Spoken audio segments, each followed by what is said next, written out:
যেখানেই থাকো বন্ধুরা, আশা করি সবাই ভালো আছো। দেখো, আমরা যে বিড়ি কলাইয়ের ডাল খাই, সেই ডাল বেশ কয়েক ঘন্টা ভিজিয়ে রেখে একটা পেস্ট বানিয়ে নিয়েছি। আর এটা যদি বেশ অনেকক্ষণ ধরে ভেজে না, তাহলে এটা বাটাটা খুব স্মুথ হয়। দেখো, এবার কড়াইয়ে তেল বসিয়ে এটা দুভাগে ভাগ করে নিয়েছি। একটাতে দিয়েছি কালো জিরে, জোয়ান, আর একটু লঙ্কা আর একটু নুন। এটা খুব ভালো করে ফেটিয়ে নিয়ে এটা হবে ভাজা বড়া। এই বড়াটা এত সুন্দর মুচমুচে আর এত টেস্টি হয়, আর তেমন হয় ভাজার সময় গন্ধ বেরোয়, দারুণ হয় খেতে। আর একটা 1 চিমটি নুন দিয়ে অর্ধেকটা রেখেছি, ওটা কি করছি পরে দেখাবো। আর সারা বছরে যতবারই হোক, এই রথের সময়তে আমার মায়ের হাতের এটা একদম স্পেশাল রেসিপি। মা রথের সময় এই কলাইটা দিয়ে ভাজা বড়া, রস বড়া আর মালপোয়া এটা একদম হবেই প্রতি বছর আমাদের। খুব সাধারণ জিনিস, কিন্তু খেতে এত সুন্দর। এটা দেখো, বাইরে কোনো ডাল তো আনাই থাকে আমাদের রান্নার জন্য। ওই ডাল একটু ভিজিয়ে আর কাঁচা লঙ্কার, তারপর যে জোয়ান, কালো জিরে, এগুলো যখন মুখের সঙ্গে পড়ে না, এত সুন্দর একদম মুচমুচে হয় আর এতটাই ভালো খেতে।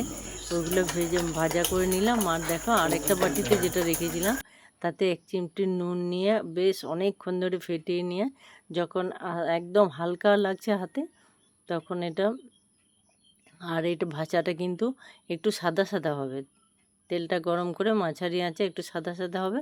আর সাইডে দেখো বসিয়ে দিয়েছি রস, 1 বাটি চিনি, 1 বাটি জল দিয়ে, রসগোল্লার রসটা যেমন হয় ঠিক ওই রকম একটা রস হবে।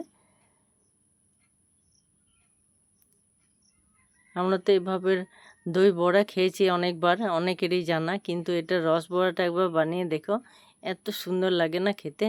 ছানা ছাড়াও যে এত সুন্দর মিষ্টি বানানো যায় বাড়িতে, একবার করে খেলে বুঝতে পারবে।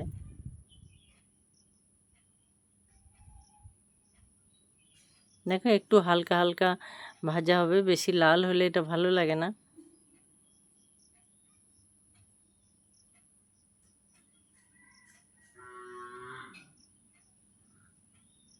আজ ভীষণ গরম, কারেন্টও চলে গেল।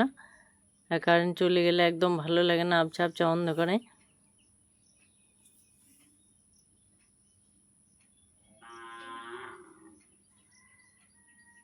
আর এদিকে দেখো, ভালো করে লক্ষ্য করে, রসে ফেলার আগে অধৈর্য হয়ে একটা ছোট্ট হাত আসছে, আর ওই ভাজা বড়া রসে চুবিয়ে টেস্ট হয়ে গেল।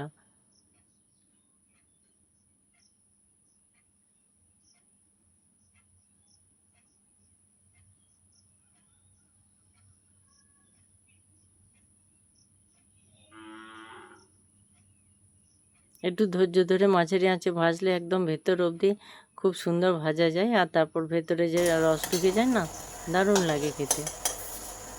বলতে বলতে তো প্রায় ভাজাই হয়ে গেল। তোমরা একবার বানিয়ে দেখো বাড়িতে, আর খেয়ে জানিও যে কেমন লাগলো। আর এটাও দেখে বলবে যে কেমন লাগলো। এটা ঠিক যত বড় সাইজে, ছবিতে কেন জানি না অতটা বড় আসছে না, ছোট ছোট লাগছে দেখতে। এবার ওইগুলোকে রসে দিয়ে দেবো, তারপর কেটে দেখাবো যে কেমন লাগছে। আর একটা ওই রসটার মধ্যে কিন্তু 1 টুকরো এলাচও দেওয়া আছে, ভারী মিষ্টি মিষ্টি গন্ধ উঠছে।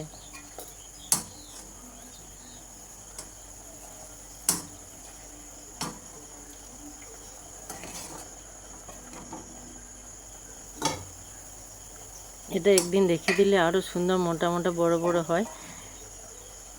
ভেতরে যত রসটা ঢুকবে তত সুন্দর ফোলা ফোলা হয়। আর আমি তো অতক্ষণ রাখতে পারলাম না, কারেন্ট চলে গেল বলে ঢাকা দিয়ে দিয়েছিলাম। তাই গরমে ঢাকা পাওয়ার জন্যে ফোলাটাও একটু কম হলো, কিন্তু তবু দেখো অল্প সময়ের মধ্যে কতক্ষণ ভেতরে রসটা ঢুকেছে। মুখের মধ্যে একটা ঢুকে নিলে মুখ ভর্তি রস আর নরম, আর এলাচ আর বিড়ি কলায় ভাজা, এত সুন্দর একটা গন্ধ। দেখে তোমরা অবশ্যই জানিও যে কেমন লাগলো। দেখো, কেটে দেখা, এবার একটু কেটে দেখার পর দেখবে ভেতরটা কত জালিদার, কত সুন্দর হয়েছে খেতে। খুব সাধারণভাবেও যে বাড়িতে এরকম একটা জিনিস হয়, খেয়ে দেখবে তাহলে বুঝতে পারবে। কাছে হলে তো আমি টেস্ট করাতাম, তোমরা নিজে নিজে একটু টেস্ট করে দেখবে, তারপর বলবে কেমন লাগলো স্বাদ। আজ এই পর্যন্ত, আসি।